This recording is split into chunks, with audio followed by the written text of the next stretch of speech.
नमस्कार। प्रभा साक्षी news network के खास कार्यक्रम शौर्य पथ में आप सभी का स्वागत है। आज के कार्यक्रम में हम बात करेंगे बांग्लादेश में चल रहे घटनाक्रम और भारत के इस पड़ोसी देश के भविष्य की, ईरान और इजराइल के बीच चल रहे तनाव की और रूस यूक्रेन युद्ध की।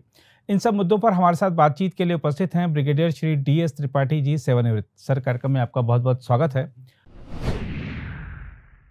और सर, पहला प्रश्न बांग्लादेश से ही लेते हैं। बांग्लादेश में जो घटनाक्रम घटा है उसके कारण क्या थे?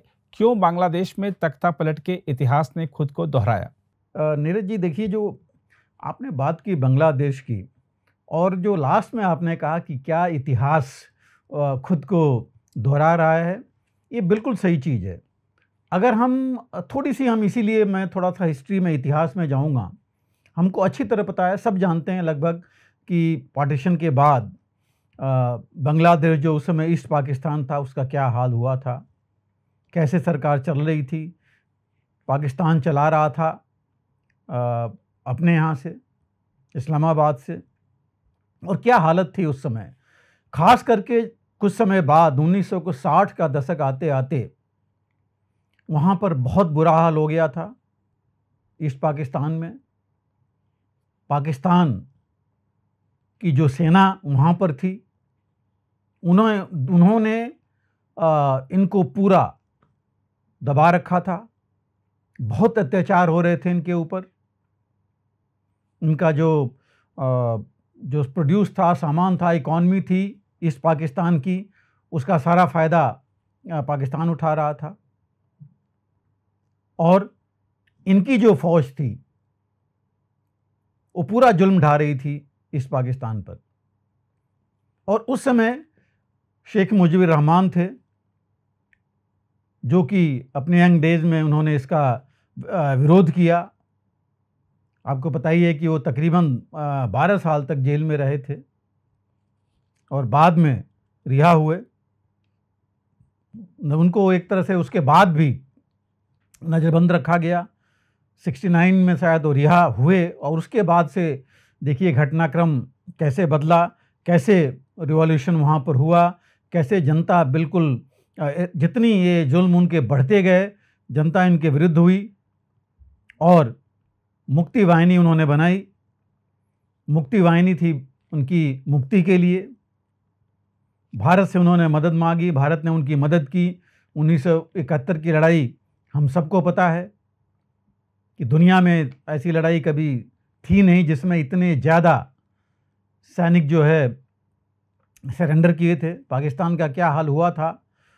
और उसके बाद सत्ता शेख मुजीबुर रहमान ने संभाली थी, लेकिन 4 साल सत्ता में रह पाए थे और काफ़ी उन्होंने काम किया इन 4 सालों में।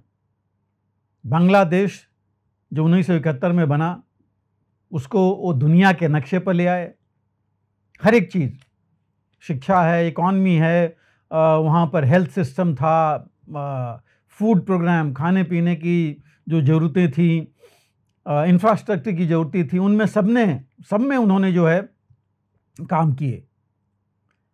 लेकिन उन्होंने एक और काम किया। उन्होंने फ़ौज को बोला कि फ़ौज बैरक में वापस जाएगी, फ़ौज की बाहर ज़रूरत नहीं है, और सारा काम जो है, जो सिविल एडमिनिस्ट्रेशन है, पॉलिटिकल एडमिनिस्ट्रेशन है, वो देखेगा। और इसका असर ये हुआ कि 1975 आते आते इन्हीं के कुछ लोअर रैंक के ही जो मिलिट्री ऑफिसर्स थे, उन्होंने जो है तख्ता पलट किया, कू किया, और उसमें मुजीबुर रहमान उनके पूरे परिवार के साथ, सिर्फ उनकी बेटी को छोड़ करके, शेख हसीना और उनकी बहन को छोड़ करके जो बाहर थे, बाकी सब मारे गए। बहुत बड़ा उस समय भी वहाँ पर कत्लेआम हुआ था। और उसके बाद कुछ ही समय तक ये जो ट्रोयका थी, जिन्होंने ये कू किया था, वो रहे। और उसके बाद फिर उनके जनरल जियाउर रहमान, वो जो है, उन्होंने 1978 में उन्होंने सत्ता संभाली। और वो उसके बाद उन्होंने अपने आप को चीफ मार्शल एडमिनिस्ट्रेटर डिक्लेयर किया था। और फिर वो भी कुछ दिन रहे। उसके बाद उन्होंने अपने आप को इलेक्शंस करवाए, इलेक्शन में वो खुद इलेक्ट हुए, एज 1979 में इलेक्शन में वो प्रेसिडेंट बने। लेकिन 2 ही साल बाद 1981 में उनकी भी हत्या की गई, एसिनेशन हुआ उनका। और कुछ समय के लिए, उस समय जब उथल पुथल रही वहाँ बांग्लादेश में, तो उनके जो चीफ जस्टिस थे अब्दुल सत्तार, वो कुछ समय के लिए वहाँ पर राष्ट्रपति बने। लेकिन 1982 आते आते जनरल इरशाद, जो कि आर्मी चीफ थे, उन्होंने जो है फिर तख्ता पलट किया और वो जो है as a chief marshal administrator चलते रहे। 1986 में उन्होंने भी चुनाव कराया और ख़ुद को जो है वो उनके प्रेसिडेंट बने। और 1986 के बाद 1988 के आसपास 89 में वहाँ फिर यही चीज़ शुरू हो गई जो अभी देखी गई थी। वहाँ भी जो है प्रोटेस्ट और स्ट्राइक्स होने लगी, ख़ास करके इनके खिलाफ, HM इरशाद के खिलाफ, और उनको मजबूरन 1990 में रिजाइन करना पड़ा। उसके बाद इलेक्शन हुआ 1991 में, और जनरल जियाउर रहमान की जो विधवा थी, विडो खालिदा जिया, वो जो है इलेक्शंस में जीती और 5 साल 1991 से 96 वो राष्ट्रपति रहीं। लेकिन 1999 आते आते फिर जो है उनके बाद दूसरे में उनको छोड़ना पड़ा। फिर वही वहाँ इस तरह की जो है चीज़ें चलती रहीं, स्ट्राइक्स होते रहे, सड़कों पर लोग उतर आए थे। हालांकि वो दोबारा रीइलेक्ट हुई थी, और रीइलेक्शन में उनका जब हुआ, अपोजिशन ने बायकॉट किया था। आप देखिए हिस्ट्री कैसे रिपीट कर रही थी कि जब वो दोबारा इलेक्शन में आई थी खालिदा जिया, तो उस समय इलेक्शन के बाद अपोजिशन ने उस इलेक्शन को बायकॉट किया था। और उसके बाद बायकॉट के बाद जो है शेख हसीना वो फिर वहाँ पर रहीं, और उसके बाद शेख हसीना 1996 में आई थी कुछ समय के लिए। 2001 में फिर वो रीइलेक्ट हुई शेख हसीना। 2001 में फिर खालिदा जिया आई, 2006 तक वो रहीं। लेकिन उनके जो टेन्योर था एज ए प्रधानमंत्री का वहाँ का बांग्लादेश का, उस समय 64 में से 64 जो ज़िले थे उसमें 63 ज़िलों में ब्लास्ट हुए थे। आप समझिए कि कितनी ज़्यादा जो है वहाँ पर स्ट्राइफ, या ये कहिए कि लोगों में जो भावना थी वो किस तरह आ गई थी। और ये मैं कहूँगा कि इनकी वजह से नहीं था, ये बाहर तक की ताकतें थी, वो शुरू से ही बांग्लादेश में इंटरफेयर करती रहीं और इस तरह के काम कराते रहे। जो डीप स्टेट था वो एक्टिव हो गया था उसी समय, और फ़ौज हमेशा वहाँ पर इन सब चीज़ों में एक्टिव रहती रही है। लेकिन जब शेख हसीना आई तो उन्होंने दोबारा जो है उन्होंने सत्ता संभाली, और हालांकि 2006 से 2008 में तो केयर टेकर गवर्नमेंट रही, लेकिन 2009 में शेख हसीना दोबारा आई। 2014 का जो इलेक्शन हुआ, 5 साल रहीं, उन्होंने काफ़ी काम किए बांग्लादेश के लिए। और 2014 के इलेक्शन में फिर अपोजिशन ने बायकॉट किया। अगर हिस्ट्री में जाए तो जो मैंने कहा था कि डीप स्टेट पहले ही से एक्टिव था वहाँ पर, यहाँ तक कि ये भी कहा जाता है कि वहाँ पर जियाउर रहमान के समय उनकी जो हत्या हुई थी उसमें भी दबे स्वर में कहा गया था कि CIA का हाथ था।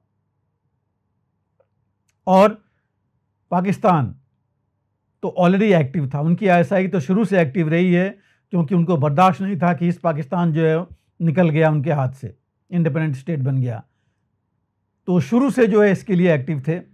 और उसके बाद 2006 से 2008 तक केयर टेकर गवर्नमेंट रही, काम चलता रहा। लेकिन जब उस समय आपको पता है कि वहाँ खास करके काफ़ी कुछ टेररिस्ट ऑर्गेनाइजेशंस भी थे, कुछ पार्टियां ऐसी आई जैसे जमाते है, वही विचारधारा लेके चलती है। लेकिन शेख हसीना ने आने के बाद इन सभी पार्टियों पर बैन लगाया, जो इस तरह की पार्टियां थी, जमाते इस्लामी जैसी। जो टेरर ग्रुप्स थे उनके ऊपर उन्होंने पाबंदी लगाई थी, और उन्होंने देश की इकॉनमी से लेकर के, इंफ्रास्ट्रक्चर से लेकर के, एजुकेशन, हेल्थ, हर एक चीज़ में काफ़ी काम किया। लेकिन जैसे मैंने कहा 2014 के इलेक्शन में उनका बायकॉट हुआ और वो अपोजिशन चलता रहा। 2019 के, हालांकि 2019 के इलेक्शन में उनके फॉरेन ऑब्जर्वर्स थे, उन्होंने कहा कि इलेक्शन फ्री एंड फेयर हुआ है, लेकिन उसके बाद फिर जो है वहाँ पर उनके खिलाफ कुछ आवाज़ें उठनी शुरू हो गई थी 2019 के बाद। और अभी आपने देखा कि 2024 का इलेक्शन भी अपोजिशन ने बायकॉट किया। इस इलेक्शन से पहले भी काफ़ी प्रेशर था। अमेरिका ने खास करके बोला था, इलेक्शन से 6 महीने पहले या 1 साल पहले हो गया था, कि वहाँ काफ़ी ह्यूमन राइट्स की प्रॉब्लम हो रही है बांग्लादेश में। ये भी बोला गया कि गवर्नेंस ठीक नहीं है। उन्होंने कहा था कि इलेक्शंस ठीक नहीं होंगे अगर इस हालात में होंगे।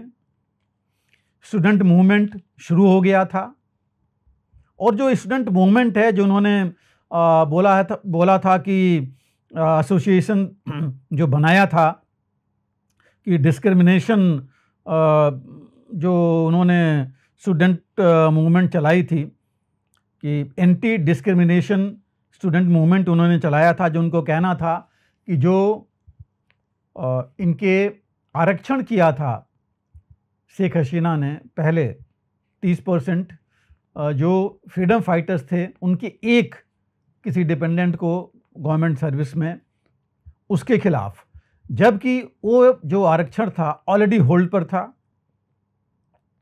उसके बाद कुछ फ्रीडम फाइटर्स कोर्ट में गए थे, उनके हाई कोर्ट में, जहां हाई कोर्ट ने उसको बहाल कर दिया 30% आरक्षण। उसके खिलाफ खुद जो है गवर्नमेंट गई थी सुप्रीम कोर्ट में, बाकी लोग भी गए थे सुप्रीम कोर्ट में बांग्लादेश के, और सुप्रीम कोर्ट ने उसको 30% से कम करके 5% कर दिया। तो उस समय ये मूवमेंट कम हो जाना चाहिए था। शेख हसीना ने तो खुद ही स्टूडेंट्स को बुलाया था बातचीत करने के लिए, लेकिन इसी बीच में ऐसे हालात हो गए कि पुलिस और आर्मी को एक्शन करना पड़ा। 300 से ज़्यादा मौत हुई, वहाँ मारे गए लोग, 400 से ज़्यादा इसमें घायल हुए। बीच में भी था कि करप्शन भी उनके अगेंस्ट काफ़ी चल रहा था कि करप्शन हो रहा है एडमिनिस्ट्रेशन में, जबकि उन्होंने काफ़ी कुछ किया था बांग्लादेश के लिए। बांग्लादेश की इकॉनमी आज की डेट में देखिए काफ़ी आगे बढ़ गई थी। जीडीपी उनका 3 गुना हो गया था 10 सालों में। चीन के बाद बांग्लादेश टेक्सटाइल्स का सबसे बड़ा एक्सपोर्टर बन गया था। इनफैक्ट भारत से भी उनके वो लार्जेस्ट, भारत उनका ट्रेड पार्टनर बन गया था। $26 बिलियन तक जो है चल रहा था ट्रेड। लेकिन इसके बावजूद कुछ कमी थी, शायद वो भी जनता का जो है ज़रूरतों को, उनके मूड को भाप नहीं पाई। स्टूडेंट्स का जो मूवमेंट था, जिस तरह से शुरू हुआ, उनको शुरू में ही बातचीत के लिए नहीं बुलाया, वो भी शायद वो नहीं भाप पाई। करप्शन जो इतने ज़्यादा हो गया था, जो जनता को ठीक नहीं लग रहा था, और प्लस ये जो डीप स्टेट उनका है, जिसमें मैं उनकी कहूँगा मिलिट्री भी इंक्लूडेड है, उसको भी शायद वो भाप नहीं पाई। उनका अंदेशा नहीं था इतना कि ये सब होगा, और यही वजह था कि जब ये डीप स्टेट ने, जो आप पाकिस्तान कहिए, आईएसआई कहिए, सीआईए कहिए, जितने भी जो भी थे, ये उन्होंने इतना एक्टिव कर दिया। प्लानिंग इन्होंने पहले से कर रखी थी। फंड से लेके हर एक चीज़ ऑर्गेनाइज हुए, ग्रुप्स ऑर्गेनाइज हुए, जमात इस्लामी से लेके हर एक जो ऐसे टेरर ग्रुप्स थे वो ऑर्गेनाइज हुए, और उनके आगे लाया गया, रादर पीछे खड़ा किया गया उनको, और स्टूडेंट मूवमेंट के नाम पर ये चलाया गया। और समय ऐसा आ गया कि फ़ौज ने जा कर के खुद बोलना पड़ा कि हम जो है आपके, उन्होंने शेख हसीना प्रधानमंत्री को बोला कि हम आपकी मदद नहीं कर सकते, आपको देश छोड़ना पड़ेगा, और हम जो है स्टूडेंट्स के खिलाफ या अपनी जनता के खिलाफ फायर नहीं कर पाएंगे, और अगर आप 1 घंटे का टाइम है नहीं निकली अपने इस घर से, तो यहाँ पर जनता यहाँ पर आ जाएगी, हम कुछ नहीं कर पाएंगे। तो इन हालात में उनको मजबूर होकर के, उनको पहले ही कुछ समझ में नहीं आया लेकिन उनको निकलना पड़ा। शॉर्ट नोटिस पर उन्होंने भारत से संरक्षण मांगा, असाइलम मांगा, जो उनको दिया गया, उनको एस्कॉर्ट किया गया और अभी इंतज़ार कर रही हैं वो कहाँ जाएंगी। लेकिन अल्टीमेटली हुआ क्या कि आज की तारीख में आज ही मोहम्मद यूनुस को उन्होंने चुना है। कहा जा रहा है कि स्टूडेंट्स ने चुना है, लेकिन निचोली डीप स्टेट ने ही उनको चुना है, वहाँ के जो भी हैं। और वो जो है एक तरह से एडवाइजरी कैपेसिटी में सरकार चलाएंगे। सरकार का कंट्रोल नेचुरली वास्तव रहेगा सेना के हाथ में। आर्मी चीफ ने ही ये सारा माहौल बनाया है इस तरह का। और अभी हालात देखिए, वहाँ पुलिस के लोग वापस नहीं आ रहे हैं। हिंदूज़ के ऊपर इतनी एट्रोसिटी हो रही है। जो अवामी लीग के लोग थे 24 से 25 तो जानकारी में है जो मारे गए, इनके मिनिस्टर्स थे। काफ़ी लोग वहाँ से देश छोड़ करके बाहर जा रहे हैं, भाग रहे हैं, भारत से शरण मांग रहे हैं। और पुलिस खुद नहीं आ रही है आगे, क्योंकि उनको डर है कि वो पहले काम कर रहे थे खालिदा शेख हसीना के साथ, आगे क्या होगा। कितने मिलिट्री ऑफिसर्स, कुछ तो 1-2 डिसमिस कर दिए गए, कुछ डिमोट कर दिए गए, कुछ हटा दिए गए जो कि शेख हसीना के साथ थे। उनको अभी जो है लगभग जो मुख्य डिपार्टमेंट हैं, विभाग हैं, होम या फॉरेन या डिफेंस, बाकी सब में डिपार्टमेंट्स में सरकार में जनरल्स को अपॉइंट किया गया है। तो नेचुरली सरकार मुख्य रूप से वही चलाएंगे। तो अभी जो हालात हैं, और इसके साथ देखिए आगे कौन आ रहा है एडवाइजर्स में, बाकी में आएंगे नेचुरली ये जो बीएनपी है, बांग्लादेश नेशनलिस्ट पार्टी या जमात के लोग हैं, ये आएंगे। तो आप देख सकते हैं कि क्या हाल आगे बांग्लादेश का होगा। जहाँ तक हम अगर देखें कंडीशन आज की, तो बांग्लादेश की हालत वास्तव में बहुत ख़राब है। इकॉनमी देख लीजिए, फूड और बाकी चीज़ें वहाँ की देख लीजिए, जो हालात इस समय है बहुत बुरा है। वहाँ पर लोगों के पास एम्प्लॉयमेंट नहीं था, सही बात है। हालांकि जैसे मैंने कहा था टेक्सटाइल में काफ़ी आगे थे, लेकिन टेक्सटाइल्स में जो एम्प्लॉयमेंट था मैक्सिमम वहाँ वीमेन का था, औरतों का था। और बाकी जो लोग थे, स्टूडेंट्स थे, उनको एम्प्लॉयमेंट वहाँ मिल नहीं रहा था, क्योंकि बहुत उनको एजुकेटेड लोग चाहिए नहीं होते थे। कम वेजेज पर ये काम करती थी और वो चीज़ अनएम्प्लॉयमेंट बढ़ा रही थी। फॉरेन इंटरफेरेंस आप देख रहे थे काफ़ी था। अमेरिका ने 3 से 4 आइलैंड्स मांगे थे शेख हसीना से अपना मिलिट्री बेस बनाने के लिए, जो इन्होंने रिफ्यूज़ कर दिया था। इन्होंने काफ़ी ओपन में सब चीज़ें बताई थी। लेकिन इन सब के बावजूद जो है ये वहाँ पर हालात हुए। और वास्तव में ये सही है कि आप देखिए अल्टीमेटली दोबारा एक तरह से मिलिट्री कूई हुआ, तख्ता पलटी हुआ है। और जैसे कहा गया कि हिस्ट्री रिपीट करती है, वो हुआ, लेकिन गलती भी हुई है। जैसे हम लोगों ने अभी बात की कि अब ये आगे की नहीं सोच पाए, भाप नहीं पाए कि जनता आगे क्या कर सकती है, स्टूडेंट्स क्या कर सकते हैं, और हमारा जो डीप स्टेट है वो क्या कर सकता है। अपने एक तरह से कहा यह जा रहा था कि वो डिक्टेटर की तरह काम कर रही हैं शेख हसीना। इतना ज़्यादा तो नहीं था, लेकिन कुछ ज़रूर होगा। तो ये सब चीज़ें बहुत ज़रूरी था इनको देखना। शायद उनके एडवाइजर्स या उनको खुद में कुछ एक कमी थी, जिसका फ़ायदा ये जो डीप स्टेट ले गया। और कुछ समय तक ये हालात पाकिस्तान में, बांग्लादेश में बने रहेंगे। और पाकिस्तान ज़रूर चाहेगा, डीप स्टेट ज़रूर चाहेगा उसमें अपना इंटरफेयर करना, और वो भारत के लिए नुकसानदेह साबित हो सकता है। तो ज़रूर इतिहास ने अपने आप को बांग्लादेश में दोहराया है। लेकिन जब दोहराता है इतिहास, कुछ समय तक तो इंस्टेबिलिटी रहती है। आगे कुछ न कुछ ज़रूर कोई न कोई वहाँ पर लोगों को समझ में आएगा कि जो काम हुआ है गलत हुआ है, और सही काम के लिए सही लीडर चुनेंगे, सही सरकार चुनेंगे, सही गवर्नमेंट चुनेंगे और सही रास्ते पर आएंगे। मेरा पूरा विश्वास है इसी को लेकर के इतिहास दोबारा दोहराएगा वहाँ पर। सर, बांग्लादेश में जिस तरह की अराजकता फैली हुई है, उसको देखते हुए आपको भारत के इस पड़ोसी देश का क्या भविष्य नजर आ रहा है? नीरज जी, देखिए, जो अभी हम बात कर रहे हैं बांग्लादेश की फ्यूचर के बारे में कि क्या हो सकता है और भारत पर इसका क्या इफेक्ट होगा। देखिए, 2-3 चीज़ें हमें ध्यान देना पड़ेगा। प्रधानमंत्री को भागना पड़ा है देश में, वहाँ बांग्लादेश में अस्थिरता है। सरकार तो बन रही है, मतलब एक प्रशासन बन रहा है मोहम्मद यूनुस के साथ, उसके साथ में लेकर के फौज वहाँ साथ में रहेगी उनके, जो चलाएगी। मोहम्मद यूनुस की बात करें तो देखिए, वो ऑलरेडी जनवरी में ही उनको कोर्ट से सजा हुई थी, वो बेल पर चल रहे थे। शेख हसीना के बिल्कुल विरुद्ध थे वो, भारत के खिलाफ भी वो बोल चुके हैं। भारत के जो विदेश नीति थी बांग्लादेश के लिए, उसके वो खिलाफ में थे। उन्होंने अभी खुद बोला था कि ये जो स्टूडेंट्स थे, छात्र थे, उन्होंने बहुत बड़ा काम किया। उन्होंने यहाँ तक कहा कि ये हमारी दूसरी आज़ादी है जो मिली है।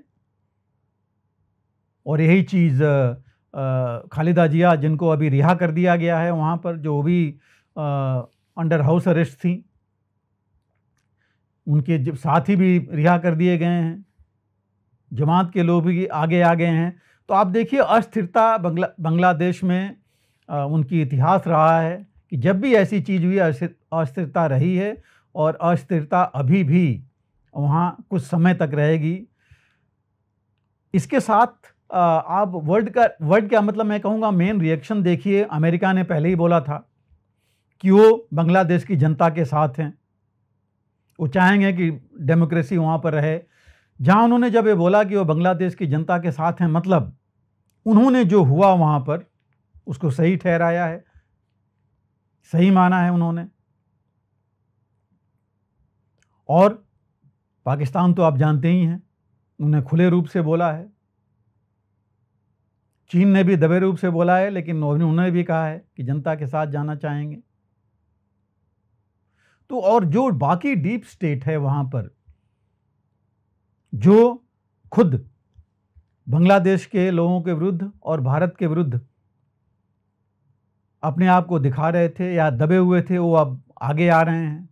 आप देखिए क्या अत्याचार हुए हैं हिंदूज के खिलाफ वहाँ पर। खुद उनके जो शेख हसीना की पार्टी के जो लोग थे, उनका क्या हाल हुआ है। तो ये जो अस्थिरता है, ये बहुत ज़्यादा हुई है। और जो वहाँ पर मोहम्मद यूनुस ने कहा है कि वो सबको साथ लेके चलेंगे, स्थिरता होनी चाहिए, कोई इस तरह की गलत काम नहीं होना चाहिए। लेकिन हालात अंदरूनी तो देखिए, पुलिस वहाँ पर आ नहीं रही है सड़क पर, ना ट्रैफिक मैनेज करने के लिए, ना थानों में है, क्योंकि वो उनको अपने ही नौकरी और जान की फिक्र वहाँ लगी हुई है। फौज खुल करके आगे आ नहीं रही है उसमें। तो ये जो है, और मोहम्मद यूनुस देखिए खुद ही सबसे ज़्यादा एक तरह से मैं कहूँगा दुश्मन थे शेख हसीना के, उनके अगेंस्ट थे, विरुद्ध में थे, और वो अभी वहाँ सत्ता संभाल रहे हैं। जेल देखिए वहाँ पर तोड़ डाले गए हैं, 550-600 करीब कैदी वहाँ से बाहर निकल चुके हैं। कौन हैं ये? नेचुरली वो वही होंगे जो डीप स्टेट के लोग होंगे। तो इस हिसाब से जो मोहम्मद यूनुस थे, नोबेल प्राइज़ तो उनको मिला था कि उन्होंने गरीबों के लिए बैंकिंग सिस्टम एक नया बनाया था, ग्रामीण बैंक बना करके। लेकिन कुछ सालों बाद बांग्लादेश में ही लोग उनके खिलाफ हुए थे। उन्होंने ग्रामीण बैंक के अलावा ग्रामीण टेलीकॉम और कई चीज़ें, कई इंडस्ट्रीज उन्होंने बना ली थी।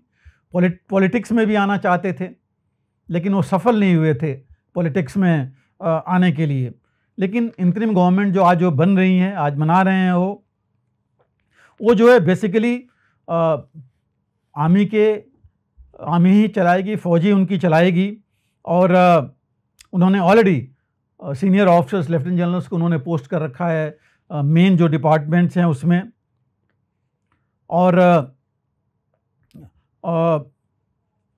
बाकी जो जनरल्स थे उनको उन्होंने कुछ को एक दो को डिसमिस किया है, बाकियों को डिमोट किया हुआ है।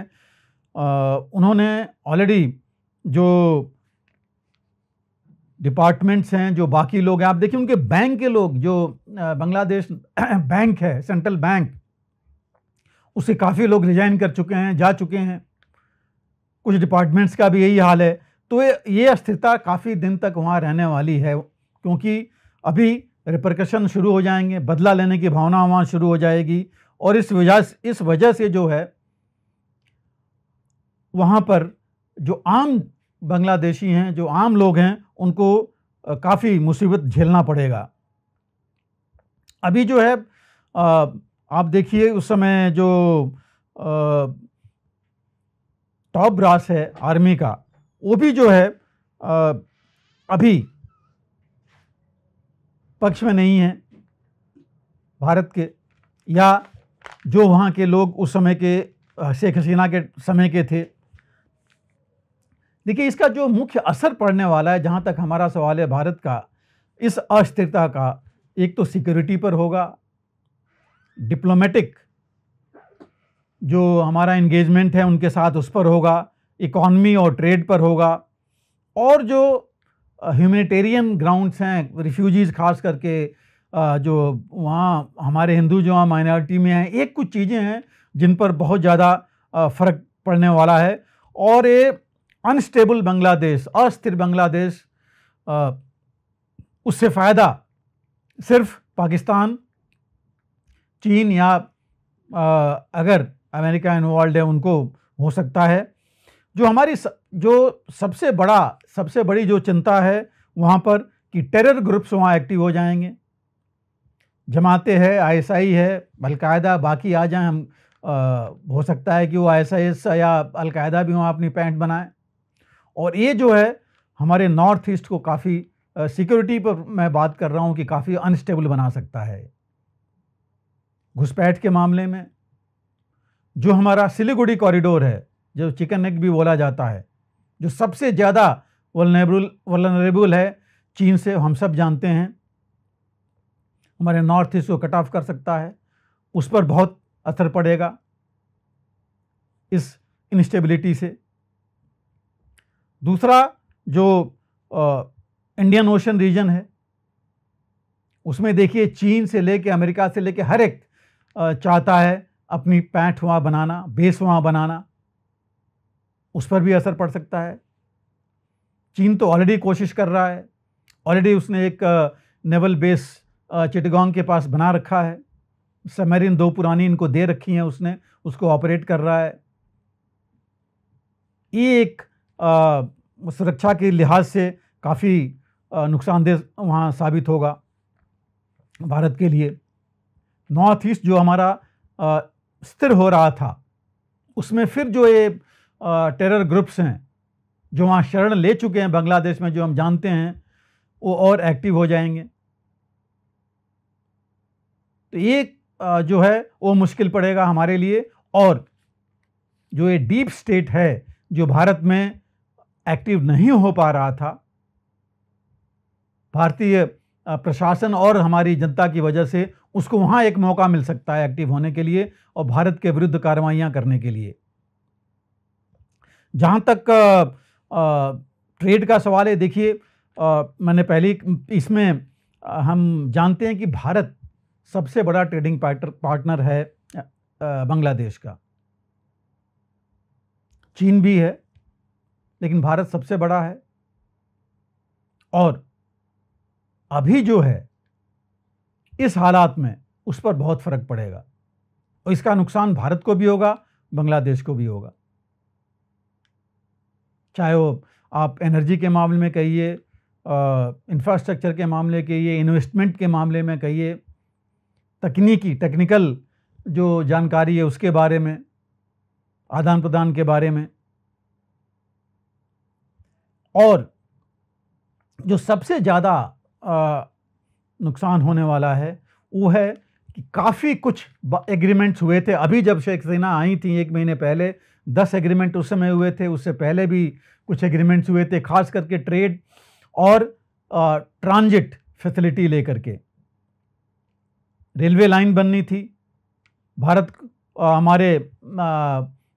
और हम भारत में ही बांग्लादेश के थ्रू हमारे नॉर्थ ईस्ट को कनेक्ट करते हुए हाईवेज बनने थे, ब्रिजेज बनने थे। ये कई चीज़ें ऐसी थी इंफ्रास्ट्रक्चर की जो कि बहुत सहूलियत देती भारत को। उनका क्या होगा, वो भी एक बहुत बड़ा अभी प्रश्न हो जाएगा खड़ा कि किस हिसाब से वो चीज़ें आगे बढ़ेंगी। जो हमारा इन्वेस्टमेंट है बांग्लादेश में, उस पर क्या होगा। एक कुछ चीज़ें हैं जिस पर काफ़ी सोचना पड़ेगा। बिम्स्टेक बना था, फ्री ट्रेड एग्रीमेंट होना था बांग्लादेश के साथ, और बिम्स्टेक के बीच में जो बाकी स्टेट्स हैं उनके बीच में। तो ये जो चीज़ वहाँ तकरीबन 22 मीटिंग्स हो रखी हैं, समझिए, फ्री ट्रेड एग्रीमेंट के लिए। अब वो कैसे आगे बढ़ पाएगा। तो ये जो कुछ चीज़ें हैं भारत के ऊपर असर डालेंगी। जहाँ तक डिप्लोमेटिक है, ऑलरेडी भारत ने काफ़ी नॉन एसेंशियल स्टाफ वहाँ से बुला रखा है, उनको भारत बुला लिया है। लेकिन अभी भारत के तकरीबन 20,000 के आसपास नागरिक वहाँ पर हैं, स्टूडेंट्स भी हैं, उनको भी लाना है। और भारत को इंगेजमेंट तो रखना ही पड़ेगा डिप्लोमेटिक, जो भी वहाँ पर एडमिनिस्ट्रेशन या प्रशासन या सरकार होती है, एडमिनिस्ट्रेशन होता है। इंटरनली देखिए, वहाँ पर जितनी ये इन्फ्लेशन हो रखा है, वहाँ पर जो खाने पीने की कमी हो रखी है, चीज़ें बहुत महंगी हो गई हैं। तो जो ह्यूमन असिस्टेंस है उस पर भी बहुत बड़ा फ़र्क पड़ने वाला है कि भारत को हर हालत में मदद तो करनी पड़ेगी इस हालत में, क्योंकि बाहर से कोई और कर नहीं पाएगा, ना पाकिस्तान कर पाएगा, न चीन कर पाएगा इस मामले में। और जो हमारे लोग हैं उनका क्या होगा।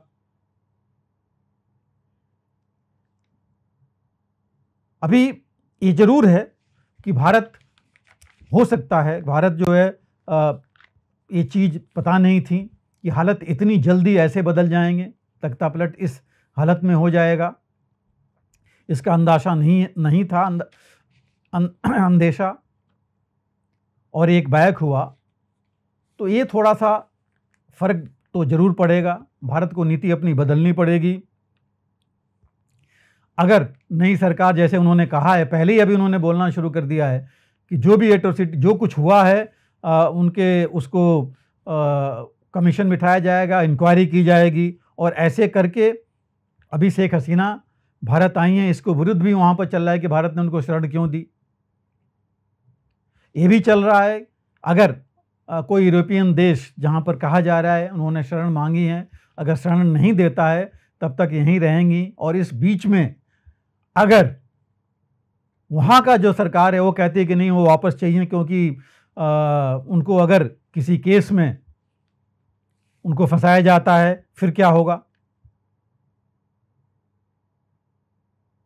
बाउंड्री डिस्प्यूट मैनेजमेंट जो बांग्लादेश के साथ है, वो एक प्रश्न चिन्ह है। उस पर डिप्लोमेटिकली हम क्या कैसे करेंगे, वो भी देखना पड़ेगा भारत को। और जैसे मोहम्मद यूनूस की बात हुई थी कि वो तो पहले से ही भारत की जो विदेश नीति है बांग्लादेश के प्रति, उसके वो खिलाफ थे। अब वो कैसे आगे बढ़ते हैं। तो अब भारत को इस माहौल को के साथ ही रहना पड़ेगा और हर हालत में जो भी वहाँ प्रशासन चला रहा है उसके साथ में लेके ही चलना पड़ेगा। हालांकि खालिदा जिया ने और उनकी पार्टी ने ऑलरेडी ये बोल रखा है कि जल्द से जल्द इलेक्शन वहाँ होना चाहिए, 3 महीने में चुनाव होने चाहिए, क्योंकि उनको भी पता है कि अगर फौज को अगर दोबारा ये खून लग गया प्रशासन का, तो वो इसी हालत में लेकर के चलती रहेगी। लेकिन सबसे बड़ी मुश्किल, जैसे मैंने कहा, डिप्लोमेसी में या एंगेजमेंट में है जमात इस्लामी। भारत को जो वहाँ के लोगों में, कुछ लोगों में ये परसेप्शन आ गया, उनकी ये सोच बन गई थी कि शेख हसीना भारत की पिछलग्गू हैं, भारत की वजह से इतने साल चल रही हैं, जो कुछ कर रही हैं भारत की वजह से कर रही हैं, हिंदुओं के साथ हैं। ये चीज़ वहाँ से उसको निकालना पड़ेगा। और अगर चीन या ISI उसमें घुसपैठ बनाते हैं तो हमारे एजेंसीज को भी इनके खिलाफ कुछ न कुछ वहाँ सोचना पड़ेगा।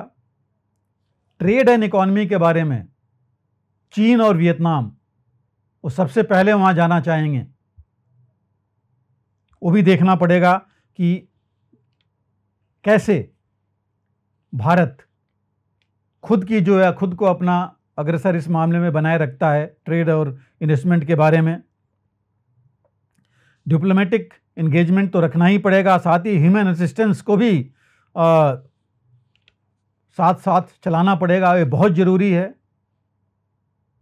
वहाँ के लोग ज़रूर चाहें कि भारत उनको इस मामले में मदद करे, लेकिन प्रश्न खड़ा होगा जो ट्रेड और जो ट्रांजिट है उसके बारे में, कि जो रेल लिंक्स हैं, बस रूट्स बन रहे थे, जो एग्रीमेंट था चिटगांग और मंगला पोर्ट्स के लिए, उनका क्या होगा। तो अभी जो है हमारे पॉलिटिशियंस को भी काफ़ी स्टेटमेंट्स आ रहे हैं लोगों के, किसी को विरुद्ध में आ रहे हैं। कुछ लोगों ने यहाँ तक बोला है कि भारत में यह हाल हो सकता है। हमारे खुद के पॉलिटिशियन हैं एक दो, उन लोगों को चाहिए कि वो अपने ऊपर रिस्ट्रेन करें और ऐसे कुछ बयान नहीं दें जो सिचुएशन को और ख़राब कर सकते हैं। और कोशिश ये करें कि हालत ख़राब नहीं हो। जो भी नया प्रशासन हो उसके साथ मिल करके भारत के हितों की रक्षा करने की बात करें। भारतीय जो वहाँ पर हैं उनको, उनकी रक्षा की बात करें, सुरक्षा की बात करें। और ये भी देखें कि बांग्लादेश दोबारा स्थिर हो जाए, स्थिरता पर आए। जो अस्थिरता है वहाँ पर वो नहीं बनी रहे, और जो ये डीप स्टेट हैं या जो बाकी टेररिस्ट ग्रुप्स हैं वो वहाँ पर दोबारा अपना पैर न जमा सकें। सर, ईरान और इजराइल के बीच युद्ध की जो आशंका जताई जा रही थी, उस पर क्या ताज़ा अपडेट है? नीर जी, देखिए, जहाँ तक इजराइल और ईरान का सवाल है, ये चीज़ तो जो आप उनकी दुश्मनी कहिए, हम कह रहे हैं कि दुश्मनी तो हम लोग बात पहले भी करते रहे हैं कि ये दुश्मनी इनकी आज से नहीं है, काफ़ी पहले से, सालों से है। लेकिन हानिया जो कि इनके हमास का चीफ था, उसके जो मारा गया ईरान में, उनके राष्ट्रपति के जो इनॉग्रेशन था उसमें सेरेमनी में गया हुआ था और वहाँ मारा गया। उसकी वजह से ये दुश्मनी और बढ़ चुकी है। ईरान को सबसे बड़ा धक्का लगा है कि उनके जो इनॉग्रेशन है उनके राष्ट्रपति का, उसी समय ये एक हानिये को भी वो हेड ऑफ स्टेट मानते हैं गाज़ा का, उसकी हत्या वहाँ होती है, जो कि इतना ज़्यादा सुरक्षित उन्होंने उसको सुरक्षा दी हुई थी। उनका एक मेजर जनरल भी ईरानियन रिवॉल्यूशनरी गार्ड्स का, आर्मी का जो उनका था, वो भी मारा गया। और वो ब्लेम उन्होंने इजराइल को किया। हालांकि इजराइल ने इसके बारे में अभी तक ऑफिशियली कुछ नहीं कहा। उन्होंने कहा कोई हाथ नहीं, उन्होंने उसके बारे में बात ही नहीं की उनका हाथ था या नहीं था। लेकिन बहुत ज़्यादा ईरान के अंदर इसके बारे में लोग नाराज़ हैं देख करके, और बदला लेने की भावना बहुत तेज है। उनके जो राष्ट्रपति हैं अभी जो चुन के आए हैं, इन्होंने शपथ ली है, और जो उनके रिलीजियस हेड हैं खामनेई, उन्होंने खुद बोला है कि बदला लेके रहेंगे, बदला लेना ज़रूरी है ईरान के लिए। और इसके साथ ही हमास ने सिनेवार को दोबारा अपना हेड चुना है हानिये की जगह। और सिनेवार देखिए वो तो पहले से ही इनफैक्ट वो देखता रहा है गाज़ा में वहाँ रह करके, क्योंकि हानिये ने गाज़ा छोड़ करके ज़्यादातर समय कतर में गुजारा है। तो जो बेसिक चीज़ें थीं गाज़ा में, जो हमास थे या बाकी थे, उनको डायरेक्शन देना, क्या करना है, कैसे करना है, पूरी व्यूह रचना करना, पीस प्रोसेस में भी काफ़ी हद तक सिनेवार इन्वॉल्व था और इस वजह से उसको ऊपर लाया गया है। हालांकि अमेरिका ने रिएक्शन दिया है क्योंकि सिनेवार खुद ही इन्वॉल्व था इसमें पीस प्रोसेस में, तो हो सकता है कि ये पीस प्रोसेस आगे बढ़े। लेकिन ईरान जो है, ईरान ही नहीं, जितने भी ग्रुप्स हैं ईरान के साथ के, जो एक्सिस ऑफ रेसिस्टेंस के जो ग्रुप्स हैं, हिजबुल्ला, हौतीज़, फतेह, हमास, क्यों सारे इस समय इजराइल से बदला लेना चाहते हैं। हमास हानिये की वजह से, जो उनका चीफ था वो मारा गया है, और हिजबुल्ला का कमांडर, मिलिट्री कमांडर मारा गया था, और दोनों 2 दिन के अंदर की कार्रवाइयाँ थी ये। तो ये जो, और इसको क्योंकि मुख्य जो है इसके जहाँ ये मुख्य हुआ हानिये का, वो तो ईरान में ही था, तो ईरान तो सबसे इनको सबसे ज़्यादा आक्रोशित है और वो इन ग्रुप्स को साथ लेकर के प्लानिंग कर रहा है बदला लेने की। हालांकि ये भी खबर आई है कि ईरान ने ये भी कहा है कि वो बहुत ज़्यादा बढ़ाना नहीं चाहता, लेकिन जवाब ज़रूर देगा। इजराइल भी अपनी तैयारी कर रहा है दोनों तरफ से हमलों से बचने के लिए और जवाबी कार्रवाई के लिए। अमेरिका को इसमें कूदना ही था, उसने मेडिटेरियन में अपनी जो सेनाएं हैं बढ़ा दी हैं और युद्धपोत वहाँ पर भेजे हैं।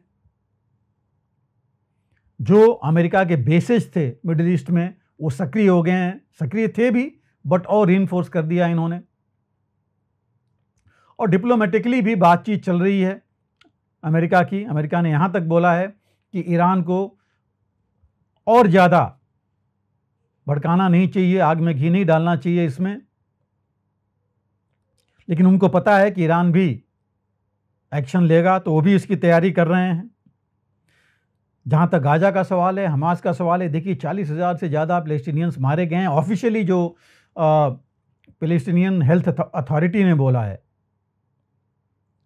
पिछले 24 घंटे में देखा जाए तो 20 से ज़्यादा पैलेस्टीनियंस मारे गए हैं वहाँ पर इजराइल के एक्शन में। तो इजराइल तो अपनी जारी किए, अपनी जो कार्रवाई है वो किए जा रहा है। उन्होंने अपने डिफेंसिव मेजर्स भी लिए हैं नॉर्दर्न इजराइल में, जहाँ पर लेबनान बॉर्डर है, जहाँ से हिजबुल्ला ने काफ़ी अटैक्स बीच में किए थे पिछले हफ्ते में उनके ऊपर, उनके बेसिस पर, बाकी जगहों पर। तो वहाँ भी जो है उन्होंने अपना खाली करा लिया है अपनी ज़मीन और तैयारी कर ली है, और एडिशनल फौज उन्होंने वहाँ भेज रखी है। उन्होंने अलार्म सिस्टम्स एक्टिव कर दिए हैं, एयर डिफेंस अपना एक्टिव कर दिया है दोनों तरफ, पूरे देश में यहाँ पर, और जो उनकी नेवी है उधर भी। और जो इवन देखिए बाकी इराक है, इजिप्ट है, हालांकि ये डायरेक्टली तो नहीं है, वो चाहते भी नहीं होंगे कि लड़ाई इस तरह हो, लेकिन इराक में भी अमेरिकन बेस में देखिए पिछले हफ्ते जो 5 लोग घायल हुए थे, वहाँ पर उनके बेस पर अटैक हुआ था। ईरान का जहाँ तक सवाल है, ईरान ने हमें पता है कि 1 महीने पहले, अभी 2 महीने पहले ईरान और अप्रैल में ईरान और इजराइल के बीच में मिसाइल युद्ध हुआ था। एक दूसरे को उन्होंने टारगेट किया था। हालांकि ईरान की लगभग सारी मिसाइलें इंटरसेप्ट कर ली गई थी। एक दो जो आई थी इजराइल के अंदर, उनसे बहुत कुछ डैमेज नहीं हुआ था, लेकिन सारी मिसाइलें अमेरिका, इंग्लैंड और फ्रांस सबने मिल करके इंटरसेप्ट किया था। तो वो जो है दोबारा इजराइल एक्टिव करेगा, लेकिन ईरान को भी ये पता है, और ईरान भी अब जो है उससे ज़्यादा कोशिश करेगा कि किस तरह इनके मिसाइल्स को, इनकी जो एयर डिफेंस है उसको चकमा दे करके अपनी मिसाइल्स वो फायर कर सके। और उसने देख रखा है कि अभी हिजबुल्लाह ने जब इतने ज़्यादा एक साथ काफ़ी ड्रोन्स भेजे, तो मैक्सिमम तो उन्होंने ड्रोन्स गिरा दिए इजराइल ने, बट कुछ ड्रोन्स ऐसे थे जो उनका कुछ नहीं हो पाया, वो लैंड किए और नुकसान भी किए इजराइल में। तो पिछली बार उसने 300 के आसपास रॉकेट्स और मिसाइल्स दागे थे ईरान ने। इस बार शायद ज़्यादा दागे कि उनको हो सकता है इतनी ज़्यादा तादाद में आए तो शायद सारी की सारी इंटरसेप्ट नहीं हो पाएँ, कुछ तो ज़रूर पहुँचेंगी और नुकसान करेंगी। लेकिन उसके लिए सिर्फ क्या ईरान से वो कर सकता है इतनी दूरी पर, या कुछ और बेसेज लेगा बाकी देशों में, या सीरिया, लेबनान जो इनके हौतीज या हिजबुल्लाह हैं उनका साथ लेकर के करेगा। ईरान जरूर चाहेगा कि जो इनके पॉपुलेशन सेंटर्स हैं इजराइल के, इनके मिलिट्री बेसेस हैं, इंडस्ट्रियल बेसेस हैं, लाइकली जो इनके न्यूक्लियर साइट्स हैं, उनको टारगेट करे। और इस पर इजराइल ने काउंटर मेजर लेना शुरू कर दिया है। इनके बंकर्स बने हुए हैं, मेडिकल टीम्स को इन्होंने ऑलरेडी एक्टिव कर दिया है, एयर डिफेंस को अपना इन्होंने ऑलरेडी एक्टिव कर दिया है। ईरान भी अपने एयर डिफेंस को एक्टिव करना चाहेगा, क्योंकि पिछली बार जब इजराइल ने ईरान के ऊपर मिसाइल दागे थे तो कुछ मिसाइलें उनके अंदर गई थीं और एक तो उनके न्यूक्लियर साइट के आसपास ही गिरी थी। तो वो भी चाहेंगे एक्टिव करना। उन्होंने ऑलरेडी रूस से S-300 और S-400 की मांग कर रखी है, जो एयर डिफेंस सिस्टम है जो बहुत कामयाब है। रूस के जो अभी नेशनल सिक्योरिटी एडवाइज़र हैं, जो पहले रक्षा मंत्री भी थे उनके, सरगेई, वो आए थे अभी ईरान में 2 दिन पहले, विजिट करके गए हैं। तो नेचुरली इन्होंने ज़रूर वहाँ बातचीत की होगी। हालांकि कोई ये नहीं चाहेगा कि बहुत ज़्यादा एस्केलेशन हो। अगर कुछ ऐसा होता है तो ये वॉर, लड़ाई मिडिल ईस्ट में मत फैल जाए, क्योंकि आज की तारीख में अमेरिका, रूस और चीन सब इन्वॉल्व हैं मिडिल ईस्ट में। कौन किसकी मदद करेगा, और कहीं ऐसी डायरेक्ट कन्फ्रंटेशन हो गई तो ये बहुत मुश्किल हो जाएगा। जहाँ तक अभी तक मिलिट्री स्ट्रेंथ की बात है, इजराइल का पलड़ा भारी है, क्योंकि उसके पास जो उनके एयरक्राफ्ट हैं, फाइटर्स सबसे उन्नत किस्म के हैं। F-35 जो लेटेस्ट है अमेरिका के पास, F-16 के बाद सबसे ज़्यादा जो उन्नत वाला है वो उनके पास है। ज़्यादा मिसाइल्स और रॉकेट्स इजराइल के पास हैं ईरान से। उनका डिफेंस सिस्टम, उनका जो एयर डिफेंस सिस्टम है वो काफ़ी मजबूत है। तो इसको देखते हुए ये नहीं लगता कि बहुत ज़्यादा नुकसान हो पाएगा या ईरान कर पाएगा इजराइल का। हालांकि आज ही ईरान ने OIC की जो ऑर्गेनाइजेशन ऑफ इस्लामिक कंट्रीज़ की जो ऑर्गेनाइजेशन ऑफ इस्लामिक कोऑपरेशन की मीटिंग बुला रखी है, उसमें भी इस मामले में ज़रूर वो बातचीत करेगा, मदद चाहेगा कि इजराइल को सबक सिखा सके एक। और जहाँ तक ईरान का लैंड वॉरफेयर है वो तो कर नहीं पाएगा, क्योंकि लैंड सीमा तो मिलती नहीं है जब तक कि वो सीरिया या हिजबुल्लाह के साथ या इनमें अपने फ़ौज भेज करके और हमास के साथ या उधर हौतीज़ के साथ या हिजबुल्लाह के साथ मिल करके पूरा जो एक्सिस ऑफ रेसिस्टेंस है उनको साथ में ले करके वो ज़मीनी लड़ाई करे। अभी पिछले हफ्ते चीन ने जो 14 ग्रुप्स थे हमास के, उनको इकट्ठा किया है इजराइल के विरुद्ध लड़ने के लिए, जिसमें मुख्य 2 तो हमास और फतह हैं, बाकी और भी ग्रुप्स हैं। इनका भी साथ लेना चाहेगा ईरान अपने फ़ायदे के लिए। हौतीज़ का जहाँ तक सवाल है, हिजबुल्लाह का, हौतीज़ तो ऑलरेडी एक्टिव हैं, लेकिन अमेरिका उनके काफ़ी जो है मिसाइल्स और बाकी जो टारगेट्स हैं उनको नष्ट कर रहा है। जहाँ तक हिजबुल्लाह का सवाल है, हिजबुल्लाह ने तो यहाँ तक बोला है कि ईरान इजराइल पर हमला करे या नहीं करे, हम ज़रूर करेंगे। तो ये 3 फ्रंट इस तरह के खुल सकते हैं इजराइल के ख़िलाफ़। लेकिन इजराइल ने भी पूरी तैयारी कर रखी है। उनके जो रक्षा मंत्री हैं गलांत, ऑलरेडी उन्होंने अमेरिका और जो इंग्लैंड के अपने जो समकक्ष हैं उनके रक्षा सचिव, उनसे बात की है उन्होंने। और अगर अमेरिका और इंग्लैंड सीधे लड़ाई में आ गए तो और मुश्किल हो सकता है, चीज़ें बढ़ सकती हैं मिडिल ईस्ट में। इसमें जो हालांकि जो अमेरिका के विदेश सचिव हैं ब्लिंकन, उन्होंने यहाँ तक कहा है कि जो होस्टेजेस की रिलीज़ की, उनको छोड़ने की बात है इजरायली होस्टेजेस की, वो काफ़ी आगे बढ़ चुका है। और उन्होंने इसके लिए जो इजिप्ट, कतर, इनके सबके यहाँ बात की है। और प्रेसिडेंट जो बाइडेन ने भी बात किया है कि ये चीज़ इतनी आगे नहीं बढ़े। लेकिन कितना रुक पाता है ईरान, चूँकि उसके अस्तित्व को खतरा है, उसकी इमेज को बहुत नुकसान पहुंचा है, तो चुप तो बैठेगा नहीं, कोई ना कोई कार्रवाई तो ज़रूर करेगा। लेकिन कितना ज़्यादा इसमें डर जो सबसे ज़्यादा है कि दोनों तरफ के अगर किसी एलिमेंट ने, इनके सेना के या इनके जो टेरर ग्रुप्स हैं, किसी ने गलती कर दी, उन्होंने मिस कैलकुलेशन कर दिया या उन्होंने ज़्यादा रिएक्शन की और ज़्यादा कुछ अगर आगे बढ़ गए जो नहीं करना चाहिए, चाहे वो मिसाइल फायर में, चाहे टारगेटिंग में, तो बात जो है आगे बढ़ सकती है और इसका फ़र्क पूरे मिडिल ईस्ट पर पड़ सकता है।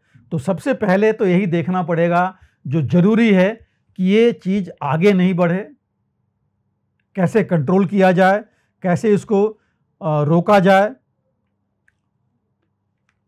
ईरान भी सभी देशों से बात कर रहा है अपने रीजन में, with in middle east.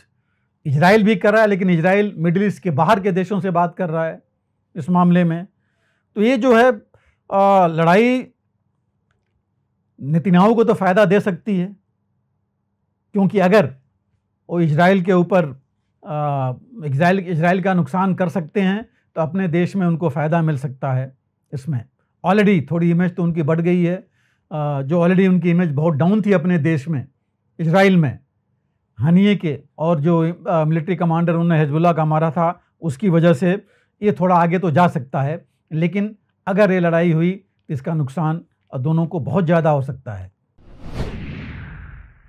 Sir, Ukraine ने रूस के एक क्षेत्र में बड़ी घुसपैठ की है और वहां दोनों सेनाओं के बीच लड़ाई जारी है। यह यूक्रेन की ओर से तीसरे साल में पहली ऐसी आक्रामकता है। इसे कैसे देखते हैं आप? इसके अलावा यूक्रेन के पास अब F-16 विमान भी आ गए हैं। क्या इससे रूस के साथ उसके युद्ध में कोई परिवर्तन आ सकता है? धीरज जी, यहाँ तक रूस और यूक्रेन की अगर हम लड़ाई की बात करें तो वैसे ही चल रही है जो पिछले 6 महीने से चल रही है। रूस अपनी जगह है, धीरे धीरे वो आगे बढ़ रहा है। यूक्रेन बहुत ज़्यादा कुछ नहीं कर पा रहा था। रूस खार्किव के आसपास अपनी लड़ाई तेज कर रहा है।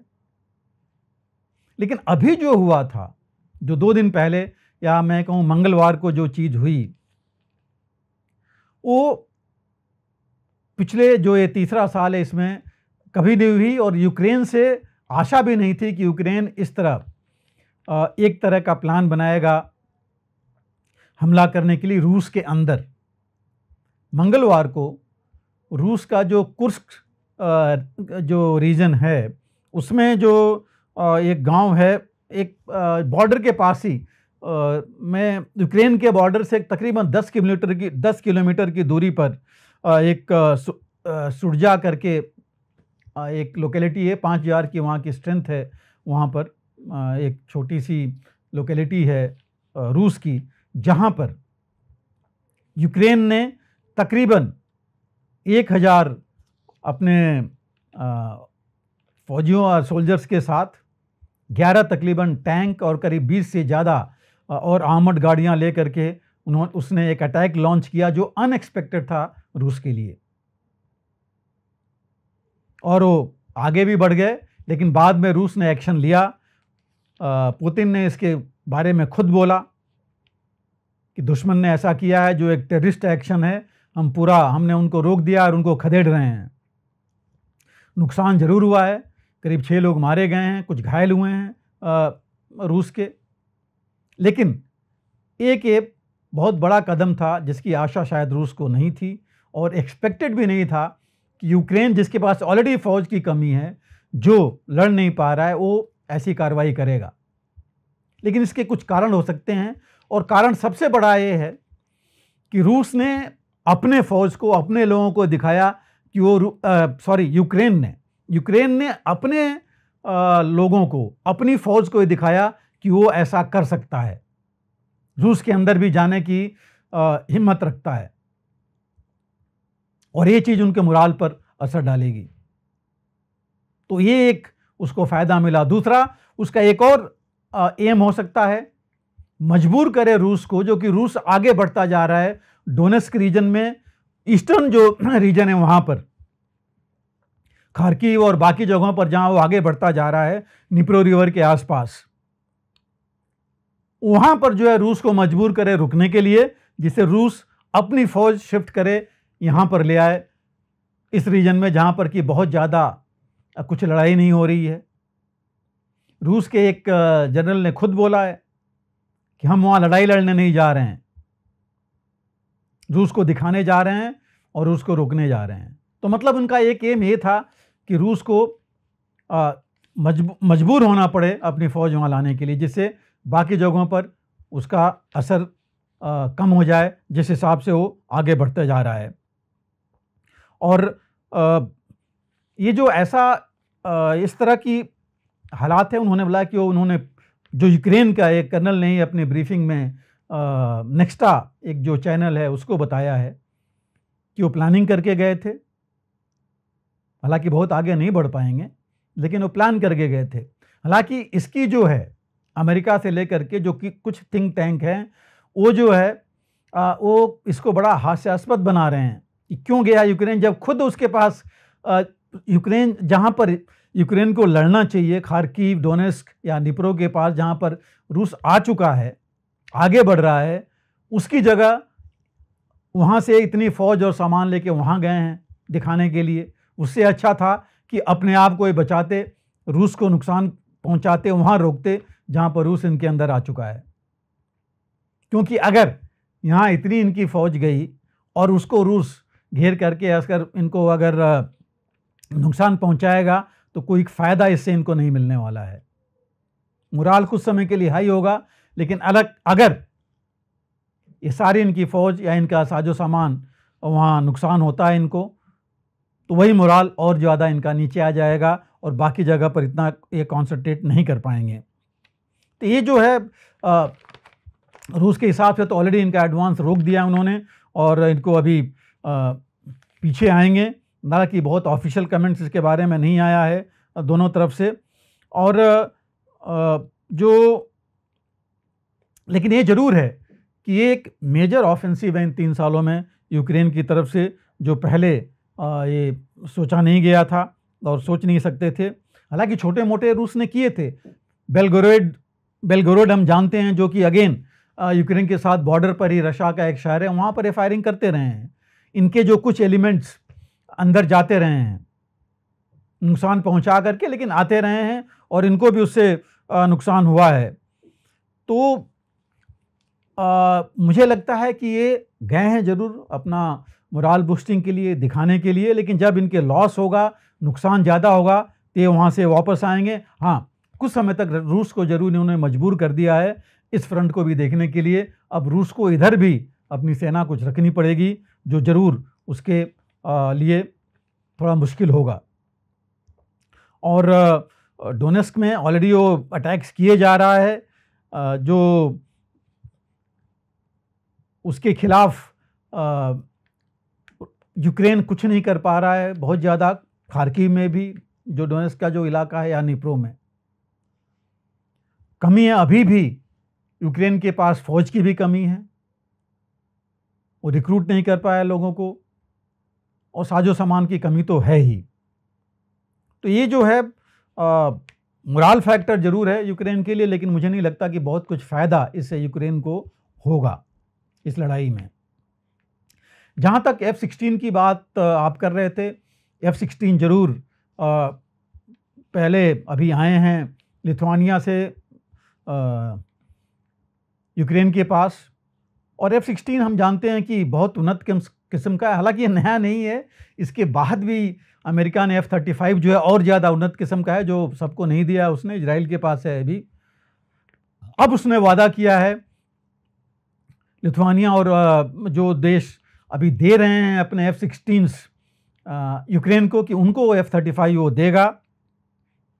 लेकिन ये F-16 भी बहुत उन्नत किस्म का है, ये इसके पास बहुत इंस्ट्रूमेंट्स हैं, ये बहुत सक्षम है, प्रिसीजन गाइडेड जो मिसाइल्स हैं उनको फायर कर सकता है, इसके पास रडार वार्निंग सिस्टम्स है, ये जो है जो रोक सकता काफ़ी हद तक जो अमेरिका के रूस के MiG-29 हैं उनको एयर डिफेंस में काफ़ी मदद कर सकता है, उनके रूस के मिसाइल्स के ख़िलाफ़ और रूस के जो फाइटर एयरक्राफ्ट हैं उनके ख़िलाफ़।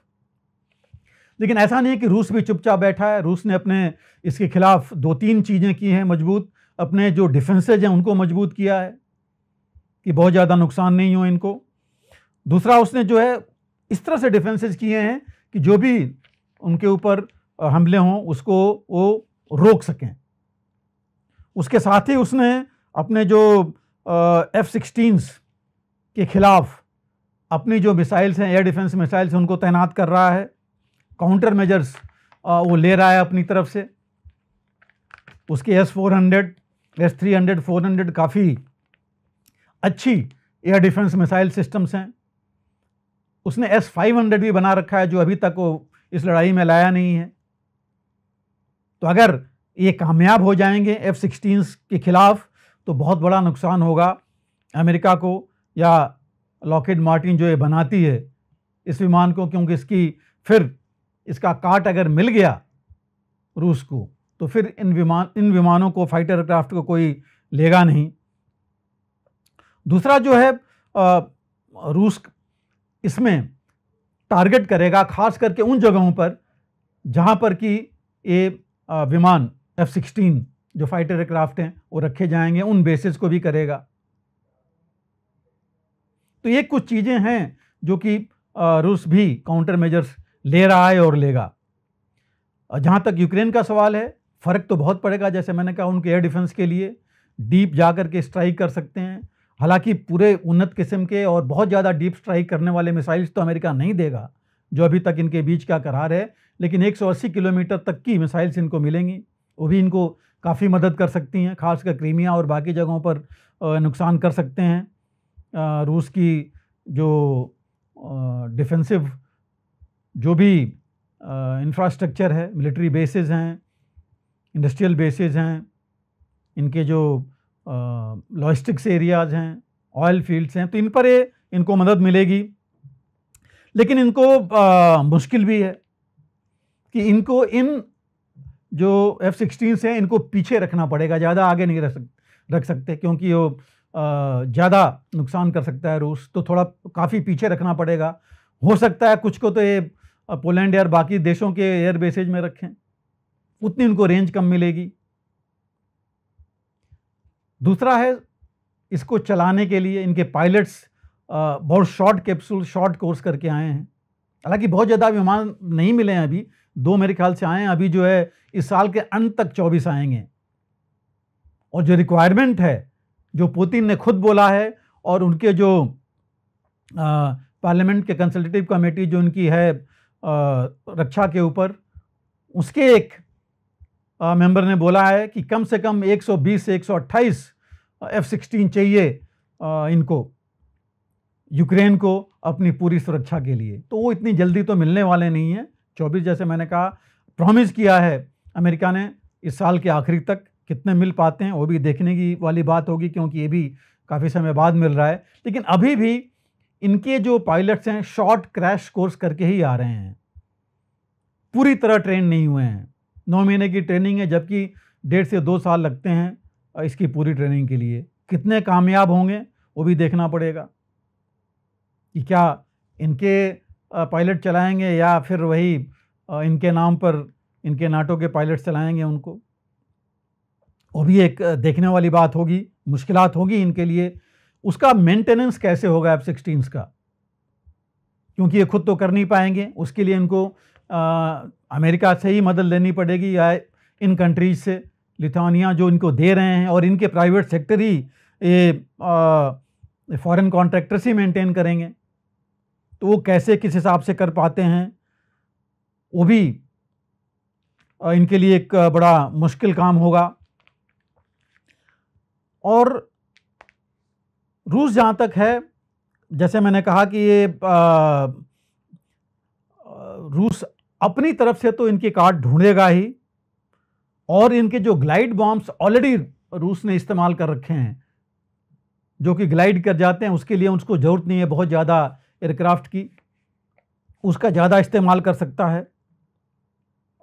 डीप स्ट्राइक कर सकता है रूस यूक्रेन के अंदर, या जैसे अभी उन्होंने बोला है कि ये लड़ाई को और ज़्यादा बढ़ा रहा है नाटो या अमेरिका। अगर वो इनके बेसिस नाटो कंट्रीज़ के अंदर होते हैं तो क्या रूस ये कहेगा कि उसका भी अधिकार है उनको जो है उनके नुकसान पहुंचाने का, उनके ऊपर अटैक करने का। और of course nuclear option last resort तो इनके पास है। मैं भी यहाँ बता दूं कि F-16 जो है इतनी आसानी से नहीं मिले हैं यूक्रेन को, काफ़ी कंट्रोवर्सी रही है, मांगते रहे हैं कई 1 साल से तकरीबन पुतिन इसको, लेकिन उनको मिला नहीं था, पहले दिया नहीं गया था। उसी बीच में स्वीडन और फ्रांस और अधिक उन्नत किस्म के फाइटर्स इनको दे रहे थे, जिसको कि अमेरिका ने प्रेशर डाला यूक्रेन के ऊपर F-16 लेने के लिए, और ये कह करके ये आगे भी आपको मिलते रहेंगे और मदद करेंगे। तो ये कंट्रोवर्सी थोड़ी यूरोपियन, ये दोनों देश जो यूरोप के हैं, फ्रांस और स्वीडन और अमेरिका के बीच भी रही इस मामले में। लेकिन अमेरिका तो चूँकि उसने अपना ऑलरेडी पूरी लड़ाई में सबसे ज़्यादा पड़ उसी का भारी है, तो अमेरिका ने एक तरह से मैं कहूँगा मजबूर किया यूक्रेन को इसके लिए। लेकिन यूक्रेन, जैसे हम कह रहे हैं कि F-16 आने के बाद भी बहुत ज़्यादा कोई फ़र्क मुझे नज़र नहीं आता कि वहाँ पर होगा इस लड़ाई में। रूस जैसे मैंने कहा काउंटर मेजर्स ज़रूर लेगा।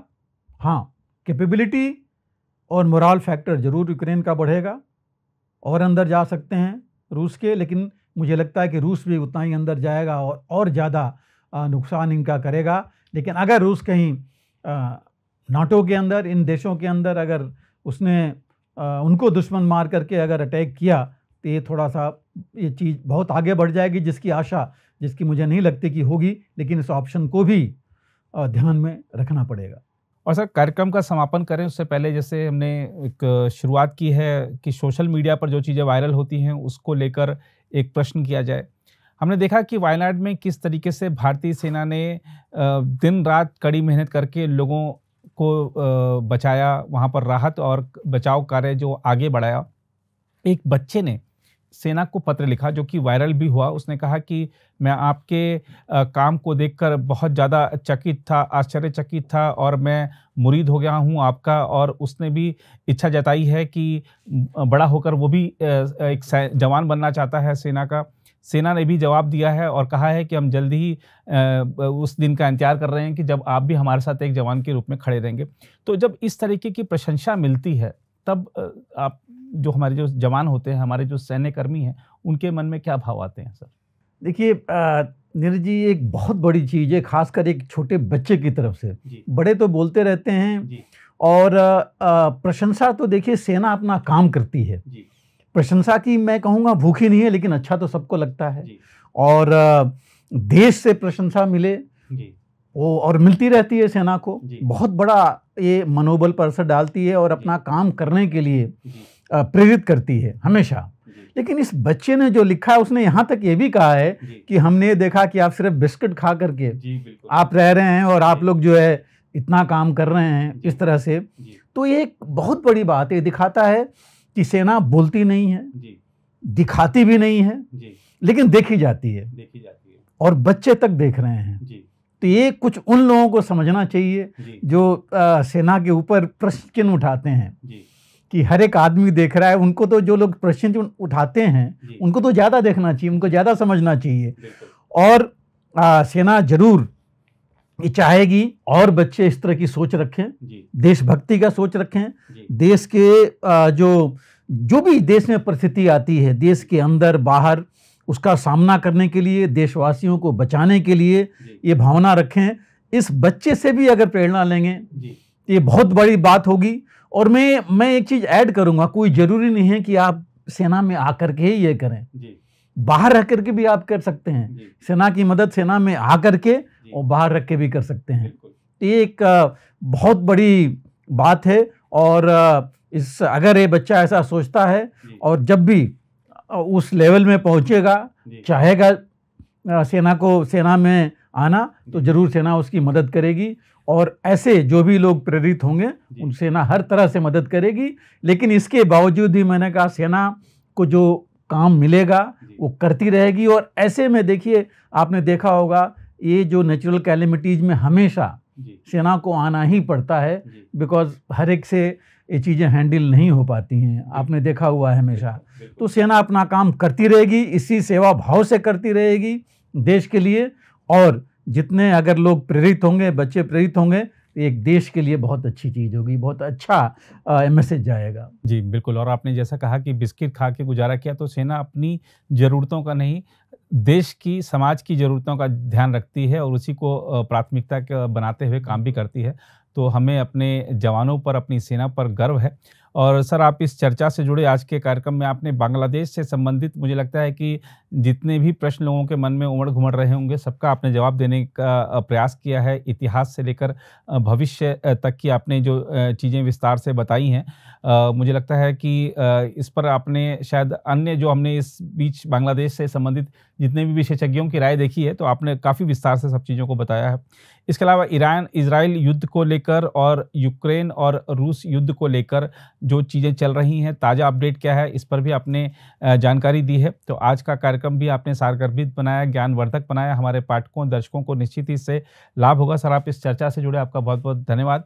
फिलहाल इस रिपोर्ट में इतना ही। बाकी देश और नई खबरों के लिए बने रहें आप प्रभा साक्षी के साथ। अगर आप भी लेना चाहते हैं देश दुनिया की तमाम जानकारी, तो आज ही सब्सक्राइब करें हमारे चैनल को। साथ ही नीचे दिए बेल आइकन को जरूर दबाएं ताकि हर अपडेट आप तक पहुंच सके।